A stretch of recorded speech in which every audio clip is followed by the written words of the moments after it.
Okay, we're going to look at this is a newly published game, Hexica. According to BGG, it's self-published, but we're talking a fairly professional set of components here. The box is incredibly sturdy.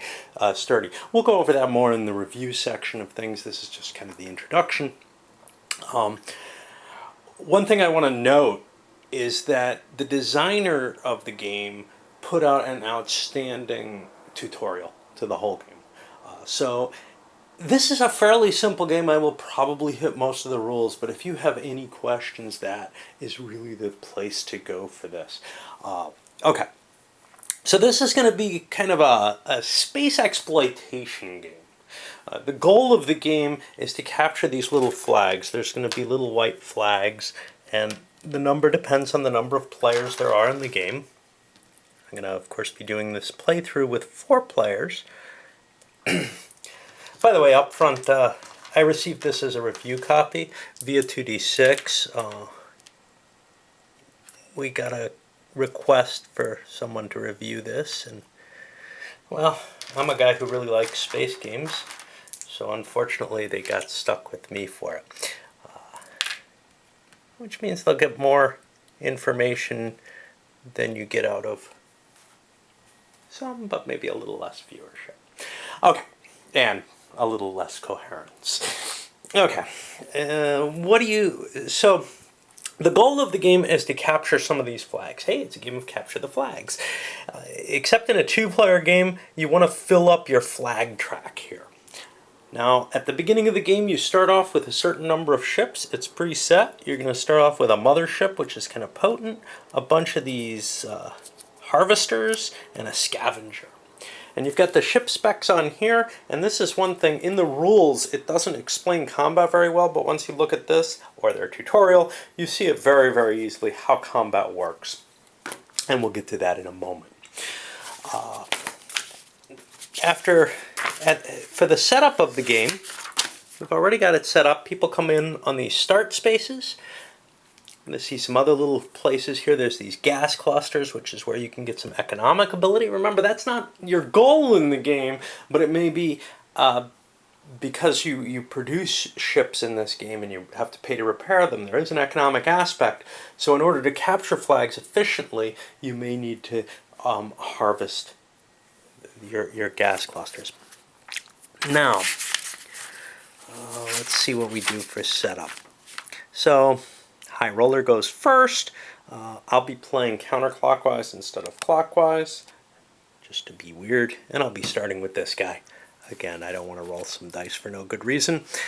Everybody gets 2 of these cards at random. I'm not going to show you them now. You will see them during play. There's a nice catalog of them in the rules, which gives more details for how they all work.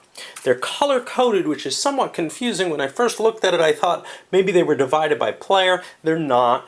That's just an indication of what they do vaguely, but it really has no effect on play from what I can see. So you get 2 of those at random. You'll be able to purchase more later on. They're special one-use abilities as far as I can see. I don't want to look at them too carefully because I like being surprised in a game. Yeah, I know I'm supposed to be reviewing this, but I'm also doing the playthrough, and that's the big thing. The review will come later. Okay. So, your turn sequence, well, then after you draw those, each player in order gets to move their ships once by their movement allowance, which is all specified out in here. So, for example, the harvester only moves 4 spaces, whereas the mothership can only move 1. And you have some additional kind of combat-oriented ships, these fighter types, the F-13 and F-35. Those numbers are an indication of the damage that they do. And the bandit, which can capture enemy ships.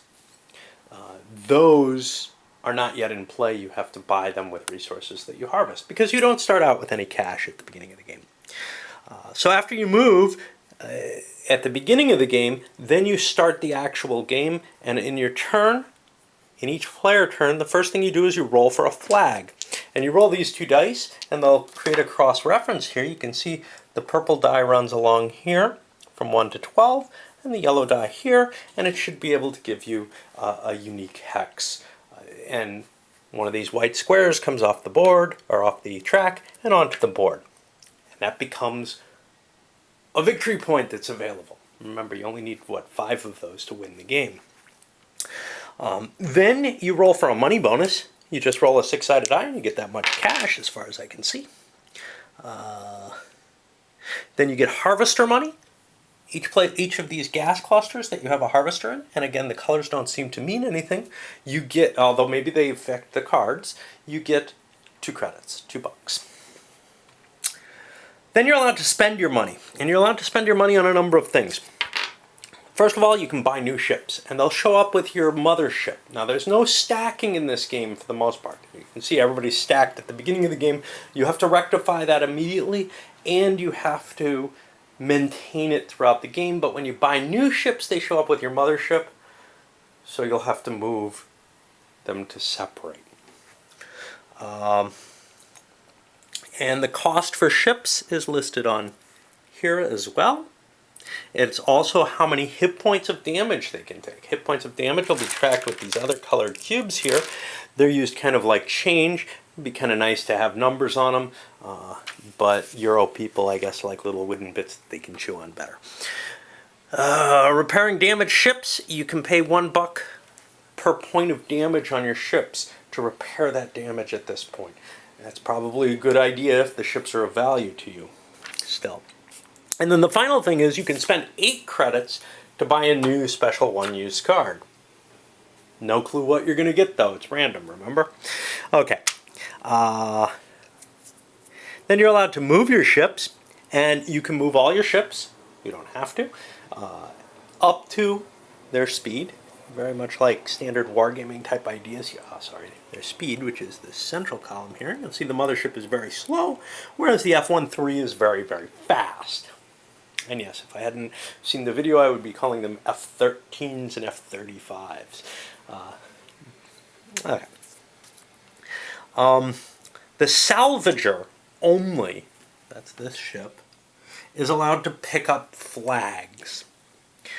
And it picks it up when it moves onto the flag space. And then the flag is going to be on board the salvager.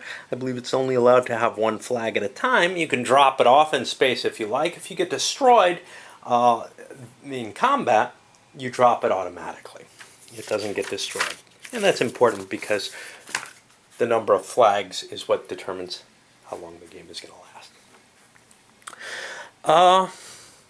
So when a ship is attacked and destroyed, it's going to be flipped over and it becomes wreckage. To collect this money, to collect the wreckage, you move a salvager over or onto the space, and the wreckage is removed from the game and given back to the player to whom it belonged. The player who gets the salvager gets the money listed on the back of the ship. So, for example, this is worth 2. I assume the mothership is worth 10. And we'll see how those work out. Now, this is a little weird, because I see nowhere that it says that you can't move over these. And that's a problem, because later in the hints, it seemed, I had to plug in there, that's going to cause some problems. It seems that the game indicates that you can't move over ships. I'll have to check online. There are some issues in the rules here. For example, I did not understand the combat rules just reading the rules of the game. I had to either look at this card or, actually, I went online to find that out. I was going to go online, I was curious about some other issues too, but I forgot about them. That's a problem, which is that, you know, the rule book doesn't necessarily capture everything in an easy to digest or even discover format. Okay. So here's your different colors for the damage markers. Blue counts as 1s, 2s, 3s, 5s, 10s, but they're just change. They're just little chips, essentially. Okay. The ship, the Bandit, which each player has, what, just 1 of? No, they have, let's see. I may not have them all sorted.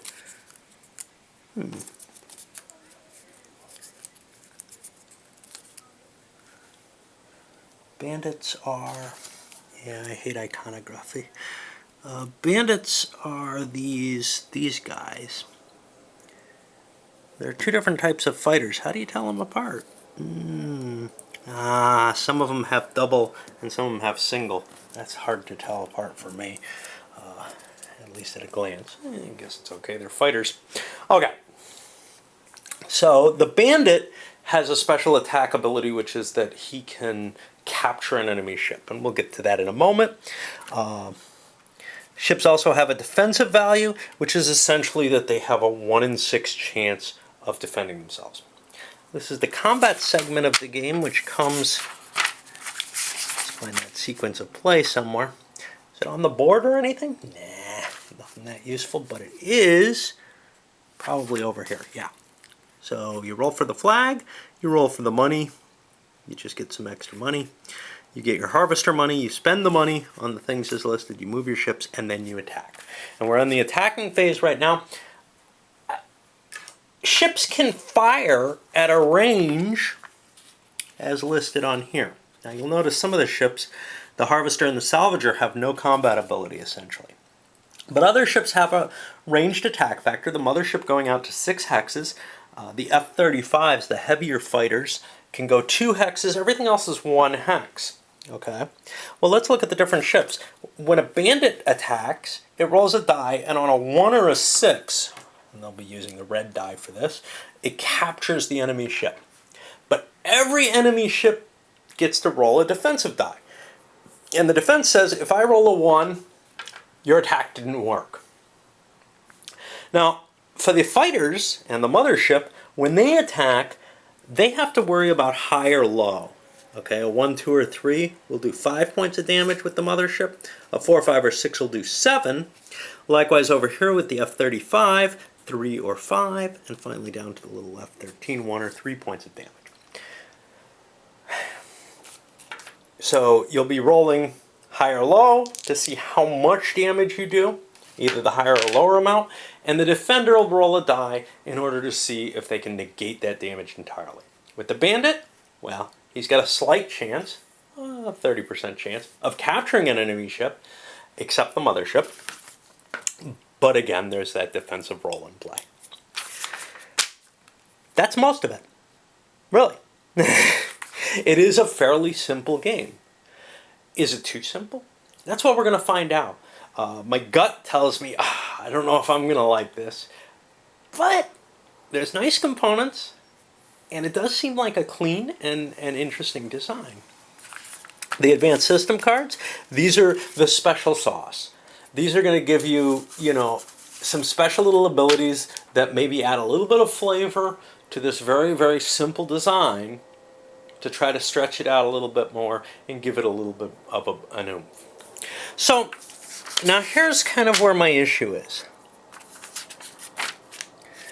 Under the tips, know the damage, yeah, ship health, make sure your health value is the number of credits you spent, great, great, great. Plan to fit the hand, look at your cards and figure out your strategy, great.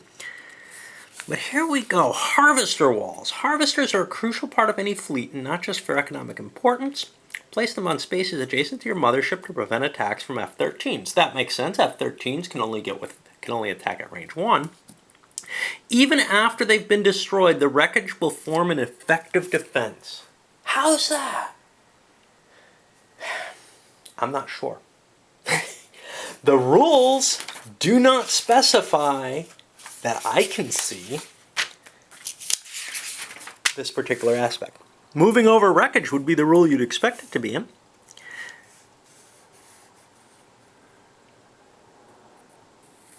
And there is no indication that you can't do that with other ships without picking things up. My assumption is, with that tip, that the rules intended to say that, but do not. And that's how I'm going to play it, although I am going to look at the tutorial a little bit more before I actually start to make sure. And I'll come back and report on whether or not it is as I believe it is. All right, up it goes.